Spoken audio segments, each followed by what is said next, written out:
Margaret, well, let me do a little fact check, Margaret. Margaret, is your argument really that it's a huge difference if migrants are grilling cats 20 miles away from Springfield rather than downtown Springfield? And would it change if the video was 20 miles closer to where these things allegedly occurred? Margaret. Senator JD Vance of Ohio. Thanks, Margaret. Good morning. Senator, we heard from Donald Trump this week that he wants to end all taxes on overtime pay for workers. Well, that's exactly how he envisions it, of course. We're talking about hourly workers. And, of course, when you work overtime in this country beyond 40 hours, you get time and a half. And the president's saying if you're one of those select hard workers that's really busting your rear end to try to make good in Kamala Harris's economy, then you should get a tax cut. And I think it fits fully, Margaret, with his entire tax agenda, which is we want American workers to get tax cuts under President Trump's policies, and we want to actually penalize companies that are shipping jobs overseas through tariffs. And Kamala Harris's tax policies are, in fact, the inversion of that. She wants to raise taxes on American workers and actually reward companies for shipping jobs overseas. So it is a really stark contrast between the agenda of Donald Trump and of Kamala Harris. Well, almost by definition, Margaret, when you apply a tariff, what you're really doing is applying a penalty to somebody who manufactures or makes something overseas. You're basically charging them a penalty to bring it back into our country. And so what we're trying to do here with these tariffs is actually induce more people to make more things in the United States of America. One of the great tragedies of not just Kamala Harris's leadership, but 40 years of American failure is that we've lost our critical manufacturing industries to Mexico, to China. We started to undo that for 4 years under Donald Trump's leadership, but we've got to do it for much longer and in a much more intense way because as we've learned just in the last few days, the world has gotten more dangerous. We can't rely on other people to make the stuff we need. Well, I think obviously Republicans believe American workers should keep more of their own money. And yes, I think that if we actually balance this out by penalizing some of these companies for manufacturing overseas, I do think that we can get this to balance out in the right way, Margaret, where we're not blowing a hole in the deficit. We're giving workers more of their money. But to your point, we're actually making it easier to make things in the United States of America. Now, you're exactly right. Sometimes it is a little bit cheaper to manufacture overseas, but we have to ask why that is.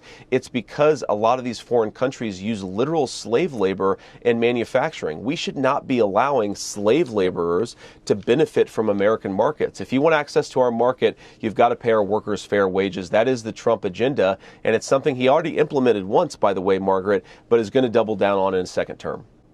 Well, I think you have to take some recognition, Margaret, that this is a negotiating tactic. You go into some of these negotiations, and sometimes you're going to have to do higher tariffs. Sometimes you might be able to do lower tariffs, but I don't think you go in saying you're going to do exactly this on every country. You use that as part of the negotiation. This is one thing that Donald Trump was so good at during his first term is actually negotiating with foreign countries and benefiting American workers in the process. Wow. If you say you're not going to do any tariffs, you're basically going into these trade negotiations completely unilaterally disarmed. You don't want somebody who's negotiating for American workers who's already saying, I'm not going to use the most important tool, which is exactly what Kamala Harris has done. Well, the most important thing that we can do to assist Governor DeWine and the whole state of Ohio, and frankly the whole country, Margaret, is to stop Kamala Harris's open border. And for 2 years, I've been fighting for policies that do exactly that. You have to ask yourself, why have these 20,000 Haitian migrants been dropped into a small Ohio town in just a few years, Margaret?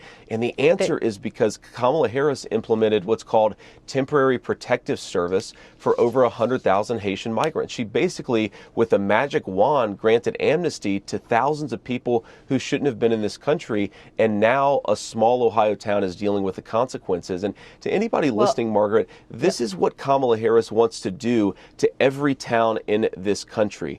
Overwhelm them with migration, stress their municipal budgets, see communicable diseases on the rise. What is happening in Springfield is coming to every town and city in this country if Kamala Harris's open border policies are allowed to continue. We have got to stop this. American citizens are suffering because of what she's done. And well, let me do a little fact check, Margaret, because there was a renewal in June of 2017, I believe, which was very early in Donald Trump's presidency. Yes. And he actually ended it in 2018, that temporary protective service for Haitian migrants. Kamala Harris re-implemented it when she became president or vice president. Kamala Harris re-implemented it as vice president, and now you've seen this massive explosion just in the last few years. I mean, Margaret, just to give some context here, there were maybe 1,000 Haitian migrants in Springfield, Ohio just 3 years ago. Now there's close to 20,000, and it's impossible to overstate. It's overwhelmed local services. Okay, in so schools, I understand you want to have 1,000 end children now in a small district. You want to end temporary protective status. Please contextualize this, Margaret, because a 1,000 children who don't speak English. So now the kids who are in that school district are not getting a good education. The local health services have become overwhelmed. This is a terrible tragedy. And I think it's important, Margaret, to say we're not mad at Haitian migrants for wanting to have a better life. We're angry at Kamala Harris for letting this happen to a small Ohio town. And thank God Donald Trump has called attention to it and would fight back against these policies if the American people reward him with the presidency. Well, Margaret, first of all, we condemn all violence and condemn all threats of violence. I want whoever made these threats to be prosecuted to the full extent of the law. But we don't believe, Margaret, in a heckler's veto in this country. You can condemn violence on the one hand while also saying that there have been terrible problems caused by Kamala Harris's open border in Springfield. Now, you said that these are false rumors. Well, I've heard about a dozen things from my constituents in Springfield, Ohio. 10 of them are verifiable and confirmable. A couple of them we have direct firsthand accounts of, for example, migrants abducting geese at the local park and slaughtering them and eating them.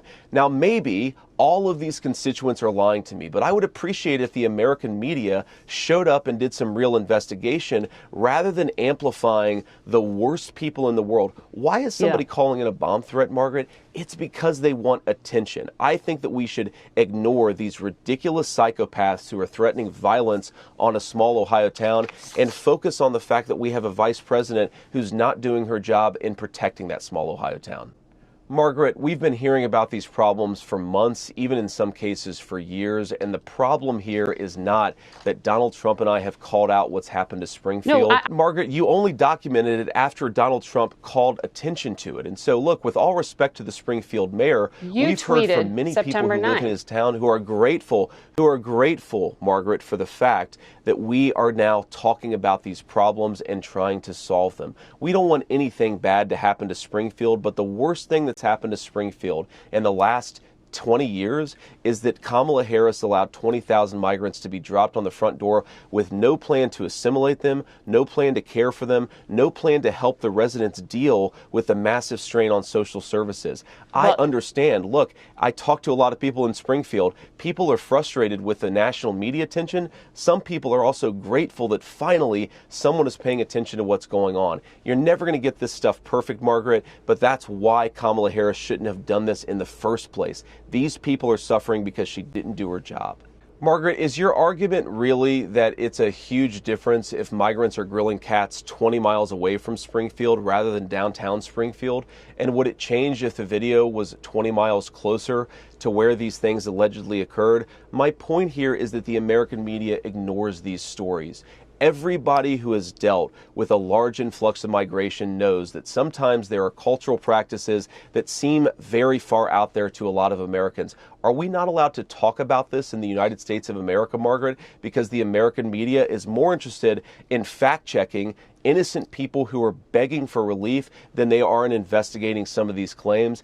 I'm going to talk about what my constituents are sending me. That video was actually filmed by a constituent. That video was filmed by a person who is worried about what's going on in these communities. I'm going to talk about it because that's what I need to do as the United States Senator for Ohio, is represent Ohio and actually make sure that people's concerns get their voice. Thanks to Kamala Harris's open borders, there are children who aren't getting a good education. Thanks to her open border, there is a rise in HIV cases in Springfield, Ohio. Thanks to her open border, murders are up 81% in Springfield, Ohio. I am much more concerned about the Vice President of the United States failing to do her job. Let's focus on the real problem. That's the Vice President of the United States not doing her job. I don't necessarily buy the premise there, Margaret. Are you implying here some kind of conspiracy? Margaret,